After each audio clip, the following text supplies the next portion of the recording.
పరమేశ్వర స్వరూపమైన సభకి నమస్కారం. ఇది ఉత్తరాయణ పుణ్యకాలం. దక్షిణాయనం పూర్తయి మనం ఉత్తరాయణంలోకి ప్రవేశించాం. ఈ ఉత్తరాయణ పుణ్యకాలంలో శివనామం ఒక్కసారి పలికిన వారు ఎవరైనా ఉన్నారా అని గమనిస్తారట. అంత మహోత్కృష్టమైన కాలం. విశేషించి అదృష్టం ఏమిటంటే మనం ప్రతిరోజు ప్రదోష వేళలో ఈ ఉపన్యాసాన్ని ప్రారంభం చేస్తాం. ప్రదోష వేళ పార్వతీ పరమేశ్వరుల యొక్క అర్ధనారీశ్వర స్వరూపంగా శాస్త్రం భావన చేస్తుంది. అంత పరమ పవిత్రమైనటువంటి అసుర సంధ్య వేళలో సాక్షాత్తుగా శంకరుడు వృషభవాహనారూఢుడై ఈ భూమండలం మీద తిరుగుతూ శ్రీశైల పర్వతం మీద ఒక్కసారి దిగుతారట. అందుకే సంధ్యారంభ విజృంభితం శృతిశిరస్థానాంతరాధిష్ఠితం సప్రేమ భ్రమరాభిరామమ సకృత్సద్వాసనాశోభితం భోగీంద్రాభరణం సమస్త సుమన పూజ్యం గుణావిష్కృతం సేవే శ్రీగిరి మల్లికార్జున మహాలింగం శివాలింగితం అంటారు. ఒక మద్ది చెట్టు నల్లుకున్నటువంటి మల్లెతీగని చూసినటువంటి శంకర భగవత్పాదులు పార్వతీదేవి చేత ఆలింగనము చేయబడిన పరమేశ్వర స్వరూపాన్ని శ్రీశైల పర్వత శిఖరముల మీద దర్శనం చేసినటువంటి మహోత్కృష్టమైన శ్లోకం అది. అటువంటి శివస్వరూపాన్ని మనం ప్రదోష వేళలో ప్రవచనంగా చేసుకునే ముందు శివపురాణం సామాన్యమైంది కాదు, చాలా పెద్ద గ్రంథం అది.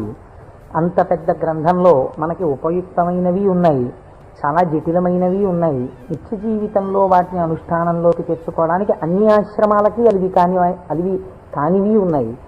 కనుక నేను అనుకున్నాను, శివాష్టోత్తర శతనామ స్తోత్రాన్ని ఉత్తరాయణ పుణ్యకాలం కనుక నేనేదో ప్రవచనం చేయడం కేవలం వినడం కాకుండా ప్రతిరోజు ఈ కార్డు పట్టుకుని వస్తే ప్రదోష వేళలో మనం ఇటువంటి దేవాలయంలో కూర్చుని చెప్పుకున్నటువంటి నామం 1,000,000 రెట్లు ఫలితం ఇస్తుంది.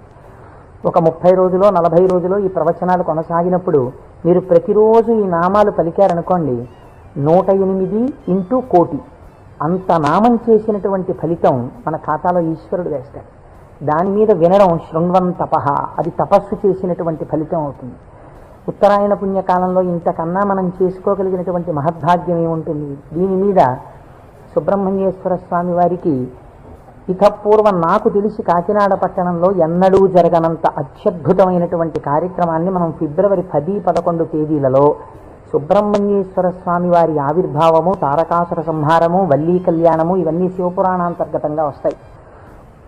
ఇవన్నీ విన్న తరువాత 200 జంటలు పాలకావిళ్ళు ఎత్తి పట్టుకుని, కావిడి పట్టుకున్న వాళ్ళకి ఇంకా ఆచంద్రతారార్కం వంశాభివృద్ధి కోరికలు తీరుస్తానని పరమాత్మ ప్రకటించారు. ద్రవిడ దేశంలో అయితే కావిడి పట్టుకుని వెడుతుంటే సంతానము లేనటువంటి స్త్రీలు పడుకుని వారు దాటేటట్టుగా పడుకుంటారు. వారు దాటితే సుబ్రహ్మణ్యుడే దాటినట్టు. సంతానము కలగకుండా ఉన్నటువంటి ప్రతిబంధకము దానివల్ల తొలగిపోతుంది అని. అటువంటి ఉత్సవం నాకు తెలిసి జరగలేదు. పెద్దలు పూర్వం ఎవరైనా చేసి ఉండి ఉండవచ్చు. అటువంటి ఉత్సవాన్ని మనం ఫిబ్రవరి 11వ తారీఖున చేసుకోబోతున్నాం ఇక్కడ. ఆ రోజున సుబ్రహ్మణ్య సంబంధంగా ఒక గొప్ప హోమం జరుగుతుంది. సుబ్రహ్మణ్యుడికి పాలకావిళ్ళు పట్టుకొచ్చిన కావిళ్లలో పాలతోటే అభిషేకం జరుగుతుంది. అదే రోజున స్వామివారికి సాయంకాలం వల్లీ కళ్యాణం జరుగుతుంది. బహుశా వల్లీ కళ్యాణం జరగడం అన్నది మనం చాలా తక్కువగా చూసాం. వల్లీ కళ్యాణం ఆ రోజు సాయంకాలం ఇక్కడ జరుగుతుంది.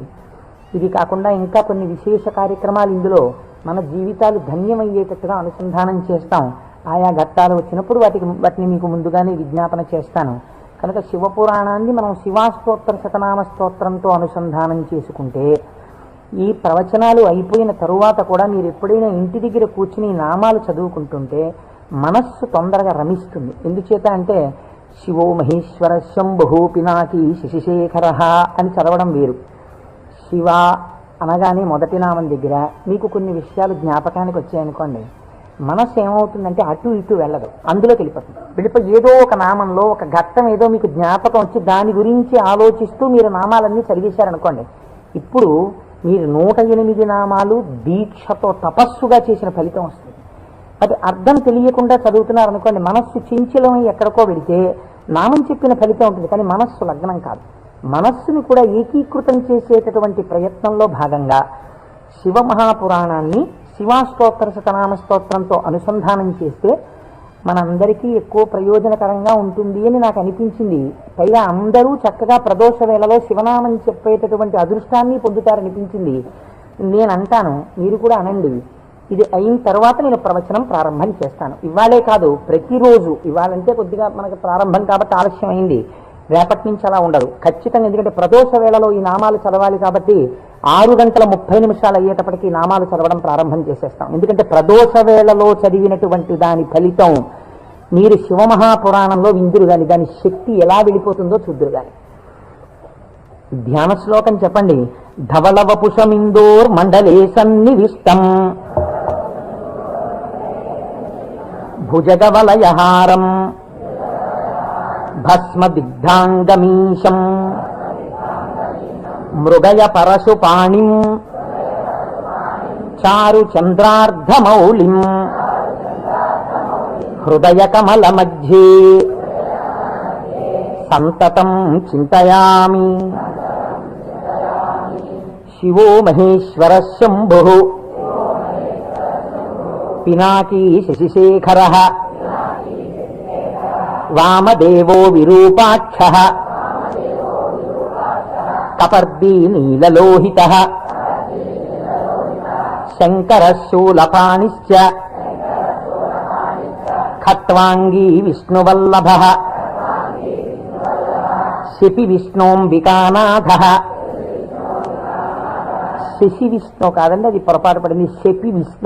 శిపి విష్ణోంబికానాథః శ్రీకంఠో భక్తవత్సలః భవః సర్వస్త్రిలోకేశః సితికంఠః శివాప్రియః ఉగ్రకపాలీ కామారీ అంధకాసురసూదనః గంగాధరో లలాటాక్షః కాలకాలః కృపానిధిః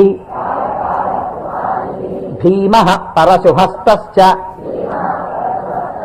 మృగపాణిర్జటాధరః కైలాసవాసీ కవచీ కఠోరస్త్రిపురాంతకః వృషాంకో వృషభారూఢో భస్మోద్ధూళిత విగ్రహః సామప్రియః సర్వమయః త్రైమూర్తిరనీశ్వరః సర్వజ్ఞ పరమాత్మా చ సోమసూర్యాగ్నిలోచనః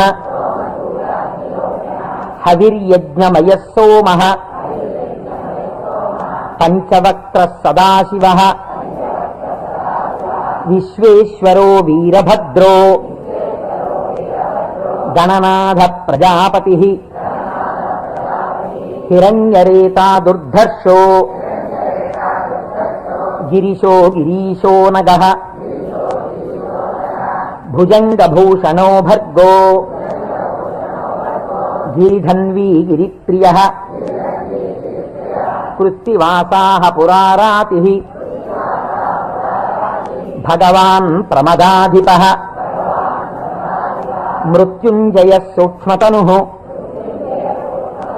జగద్వ్యాపీ జగద్గురుః వ్యోమకేశో మహాసేనః మహాసేన జనకశ్చారు విక్రమః రుద్రో భూతపతిస్థానుః అహిర్భూజ్ఞో దిగంబరః అష్టమూర్తిరనేకాత్మా సాత్విక శుద్ధ విగ్రహః శాశ్వత ఖండ పరశుః అజపాశ విమోచకః మృఢ పశుపతిర్దేవో మహాదేవో వ్యయో హరిః పూషదంతభిదవ్యగ్రో దక్షాధ్వర హరోహరః భగనేత్రభిదవ్యక్తః సహస్రాక్ష సహస్రపాత్ అపవర్గ ప్రదోనంతః తారక పరమేశ్వరః ఏవం శ్రీశంభుదేవస్య నామ్నామస్తోత్తరం శతం శ్రీ శివాష్టోత్తర శతనామ స్తోత్రం సమాప్తం.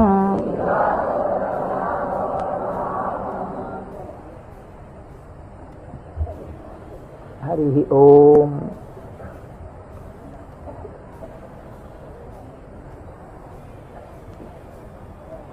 శివ అన్న శబ్దమే చాలా గొప్పది.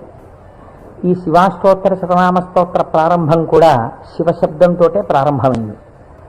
ఆ పురాణము కూడా శివ మహాపురాణము అని శివశబ్దంతో ప్రారంభమైంది. శివశబ్దాన్ని అమరకోశం వ్యాఖ్యానం చేసింది. అమరకోశం అంటే మనకి సాధికారికమైనటువంటి గ్రంథము. చిత్రం ఏమిటంటే దాన్ని రచించినటువంటి వారు జైనుడు. అమరసింహుడు అనబడేటటువంటి ఒక జైనుడు ఆయన అమరకోశాన్ని రచించి దానితో పాటుగా అనేక గ్రంథాలని రచించారు. కానీ వారు శంకర భగవత్పాదాచార్య స్వామి వారితో వాదనకి దిగినప్పుడు శంకరుల చేతిలో ఓడిపోయారు. ఓడిపోయినప్పుడు ఆయనకి బాధ కలిగింది. నేను శంకరాచార్యుల వారి చేతిలో ఓడిపోయాను కనుక నేను రచించినటువంటి గ్రంథములన్నీ కూడా పనికిమాలినవైపోయాయని ఆయన ఆ గ్రంథములన్నింటినీ తగలబెట్టేశారు. తగలబెట్టేసినప్పుడు శంకర భగవత్పాదాచార్య స్వామి వారికి తెలిసి, వారు బహు కారుణికులు, కారుణ్యమూర్తి శంకరులంటే, వారు గబగబా వచ్చి, ఎంత పని చేశావయ్యా, గ్రంథాలను ఎందుకు తగలబెట్టేశావు అని ఉన్న ఒకే ఒక గ్రంథం, మిగిలిపోయినటువంటి గ్రంథం అమరకోశం. అమరకోశానికి ఉన్నటువంటి గొప్పతనం ఏమిటంటే అది మన సనాతన ధర్మములకు సంబంధించినటువంటి నామముల విషయంలో ఏ పక్షపాతం లేకుండా చక్కగా శృతి ఎలా ప్రతిపాదించిందో, స్మృతులు పురాణములు ఎలా ప్రతిపాదించాయో తాత్వికమైనటువంటి విషయాల్ని, నామములకు అనేకమైన విషయములకు ఉండేటటువంటి అర్థాలని అలా ప్రతిపాదన చేశాడు అమరసింహుడు. దాన్ని అమరకోశము అని పిలుస్తారు. మనం ఏదైనా ఒక విషయాన్ని ప్రతిపాదన చేసే ముందు సాధారణంగా ఒక్కసారి అమరకోశాన్ని చూస్తూ ఉంటారు. శివశబ్దాన్ని అమరకోశం వ్యాఖ్యానం చేసింది. శివ అన్న మాటని ఏ విధంగా మనం అర్థం చేసుకోవలసి ఉంటుంది అంటే, అమరకోశంలో దాని గురించి అనేక రకాలైనటువంటి అర్థాలు చెప్పారు. అసలు ఈ అర్థం ఏమిటో మీకు తెలిస్తే తప్ప, లేదా నాకు తెలిస్తే తప్ప, మనం దాని గురించి కొద్దిగా అర్థం చేసుకునే ప్రయత్నం చేస్తే తప్ప అసలు శివ అనేటటువంటి నామానికి ఉన్న అర్థం తెలియదు. ఎందుకంటే శివ శివ అని రెండు శబ్దములు మనకి లోకంలో నానుడిలో ఉన్నాయి. శివ అంటే శంకరుడు, శివ అంటే పార్వతీదేవి, ఆయన యొక్క శక్తి స్వరూపం. శివ అంటే అమరకోశం అంటుంది శామ్యతి పరమానంద రూపత్వ నిర్వికారో భవతీతి శివ. నిర్వికారుడు అంటే మనకి వికారములు ఉంటాయి. నేను తరచూ మీకు ప్రస్తావన చేస్తుంటాను. ఈ జగత్తులో ఉన్నటువంటి సమస్త ప్రాణులకు, సమస్త జీవులకు 6 వికారములు ఉంటాయి. ఇవి షడ్వికారములు అంటారు. కాలములో ఏదైనా వచ్చిందనుకోండి, దానికి పుట్టినటువంటి తేదీ అని ఒకటి ఉంటుంది. పుట్టిన తేదీ అన్నది పడినది అంటే మీరు ఒకటి గుర్తుపెట్టుకోవాలి, అది షడ్వికారములకు లోనైపోతుంది. ఈ భావన మీ మనస్సులో బాగా రూఢమైందనుకోండి, బాగా పూనుకుందనుకోండి, అసలు సగానికి సగం లోకం పట్ల ఉండేటటువంటి తాదాత్మ్యత తగ్గిపోతుంది. ఇది కేవలం వినడానికి విన్నారనుకోండి, దీని వలన వచ్చేటటువంటి ప్రయోజనం తక్కువగా ఉంటుంది. ఇది బాగా లోపల జీర్ణమైందనుకోండి, మీకు అనేక విషయాలు అర్థం అవుతాయి. మీరు ఒక్కసారి గమనించి